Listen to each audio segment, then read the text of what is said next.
Magnetism and matter. So this chapter is most under rated chapter ಅಂತಲೇ ಹೇಳ್ಬೋದು. ಯಾಕೆ ಅಂತಂದರೆ ಮ್ಯಾಗ್ನೆಟಿಸಮ್ ಆ್ಯಂಡ್ ಮ್ಯಾಟರ್ ಚಿಕ್ಕ ಚಾಪ್ಟರ್ ಇದೆ. ಸೊ ಅದ್ರಲ್ಲಿ ನಮ್ಗೆ ಜಾಸ್ತಿ ಕ್ವೆಶನ್ಸ್ ಇದೆ ಅಂತ ಹೇಳಿ ನೆಗ್ಲೆಕ್ಟ್ ಮಾಡ್ಬೋದು, ಅಥವಾ ಈ ಚಿಕ್ಕ ಚಾಪ್ಟರ್ನ ಯಾಕೆ ಓದು ಅಂತ ಹೇಳಿ ನೆಗ್ಲೆಕ್ಟ್ ಮಾಡ್ಬೋದು.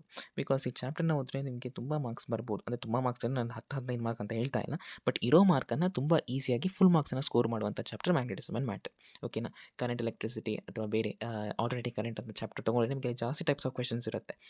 ಓಕೆನಾ.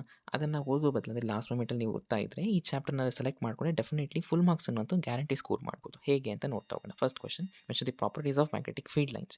ಇದನ್ನು ಅವರು ಅಂದರೆ ದಿಸ್ ರೇರ್ ಕ್ವೆಶನ್. ಓಕೆನಾ.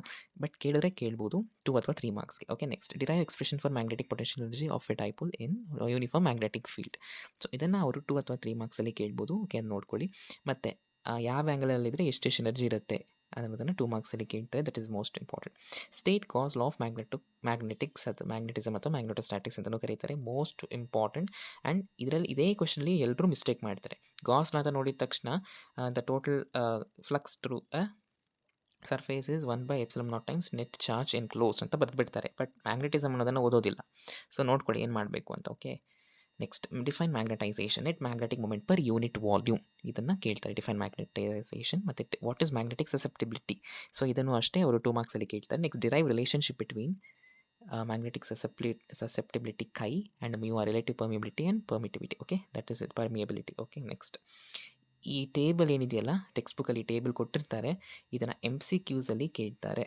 ಓಕೆ. ಕೈ ಅಂದರೆ ಮ್ಯಾಗ್ನೆಟಿಕ್ ಸಸೆಪ್ಟಿಬಿಲಿಟಿ ದಿಸ್ ಡಯಾಮ್ಯಾಗ್ನೆಟ್ಗೆ ಎಷ್ಟಿರುತ್ತೆ between -1 and 0. Okay.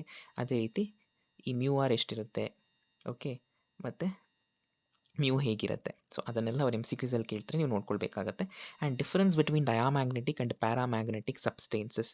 So this is very very important question for 3 marks. ಓಕೆನಾ. 3 ಮಾರ್ಕ್ಸಲ್ಲಿ ಕೇಳ್ತಾರೆ. ಡಯಾಮ್ಯಾಗ್ನೆಟಿಕ್ ಮತ್ತು ಪ್ಯಾರಾಮ್ಯಾಗ್ನೆಟಿಕ್ ಡಿಫ್ರೆನ್ಸ್ ಏನು, ಅಥವಾ ಡಯಾಮ್ಯಾಗ್ನೆಟಿಕ್ ಫೆರೋಮ್ಯಾಗ್ನೆಟಿಕ್ ಡಿಫ್ರೆನ್ಸ್ ಏನು, ಅಥವಾ ಪ್ಯಾರಾಮ್ಯಾಗ್ನೆಟಿಕ್ ಫೆರೋಮ್ಯಾಗ್ನೆಟಿಕ್ ಡಿಫ್ರೆನ್ಸ್ ಏನು ಅಂತ ಕೇಳ್ತಾರೆ. Okay. That is most important question. Okay.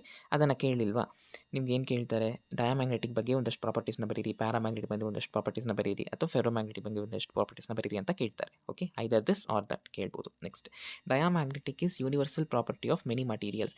2024 annual examination 1ನಲ್ಲಿ ಈ ಕ್ವೆಶನ್ ಕೇಳಿದರು. ಓಕೆ. ಡಯಾಮ್ಯಾಗ್ನೆಟಿಕ್ ಅಂದರೆ ಎಲ್ಲ ಜಗತ್ತಲ್ಲಿ ಇರ್ತಕ್ಕಂಥ ಮೋಸ್ಟ್ ಆಫ್ ದಿ ಮಟೀರಿಯಲ್ಸಿನ ಪ್ರಾಪರ್ಟಿ ಯಾವ ಥರ ಇರುತ್ತೆ, diamagnetic, paramagnetic, ferromagnetic, none of these. ನೀವೇನು ಚೂಸ್ ಮಾಡಬೇಕು, ಡಯಾಮ್ಯಾಗ್ನೆಟಿಕ್ ಚೂಸ್ ಮಾಡಬೇಕು. Next, what is Meissner's effect. This is most underrated question. ಇದನ್ನು ಕೇಳಿದ್ರು ಕೇಳ್ಬೋದು, ಹೇಳೋಕ್ಕಾಗೋದಿಲ್ಲ, 2 ಮಾರ್ಕ್ಸಲ್ಲಿ ಕೇಳಿಬಿಡ್ತಾರೆ. ಓಕೆ.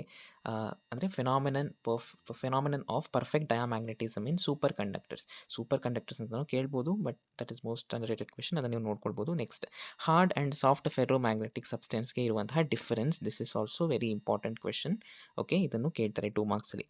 ಮತ್ತು ಡೊಮೈನ್ ಅಂದರೆ ಏನು ನೋಡಿ, ಇದನ್ನು ಹೇಗೆ ಕೇಳ್ತಾರೆ ಅಂದರೆ ಫೆರೋಮ್ಯಾಗ್ನೆಟಿಸಮಲ್ಲಿ ಡೊಮೈನ್ ಬಗ್ಗೆ ಎಕ್ಸ್ಪ್ಲೈನ್ ಮಾಡಿ, ಅಥವಾ ಡೊಮೈನ್ ನಿಮಗೆ ಯಾವ ಪ್ರಾಪರ್ಟಿಯಲ್ಲಿ ಇರುತ್ತೆ, ಫೆರೋಮ್ಯಾಗ್ನೆಟಿಕ, ಪ್ಯಾರಾಮ್ಯಾಗ್ನೆಟಿಕ, ಡಯಾಮ್ಯಾಗ್ನೆಟಿಕ. ನೀವು ಫೆರೋಮ್ಯಾಗ್ನೆಟಿಕ್ ಚೂಸ್ ಮಾಡಬೇಕು. ಆ್ಯಂಡ್ ಡೊಮೈನ್ ಅಂದರೆ ಏನು ಅಂತ ಹೇಳಿ ಟೆಕ್ಸ್ಟ್ ಬುಕ್ಕಲ್ಲಿ ಡೆಫಿನಿಷನ್ ಕೊಟ್ಟಿದ್ದಾರೆ, ಅದನ್ನು ಸಹ ಅವರು 3 ಮಾರ್ಕ್ಸಲ್ಲಿ ಕೇಳ್ತಾರೆ. ಸೊ ನೀವು ಇಷ್ಟು ಕ್ವೆಶನ್ಸ್ ಓದ್ಕೊಂಡ್ರೆ ಈ ಚಾಪ್ಟರಿಂದ ನೀವು ಮ್ಯಾಕ್ಸಿಮಮ್ ಮಾರ್ಕ್ಸನ್ನು ಸ್ಕೋರ್ ಮಾಡ್ಬೋದು. ಓಕೆನಾ.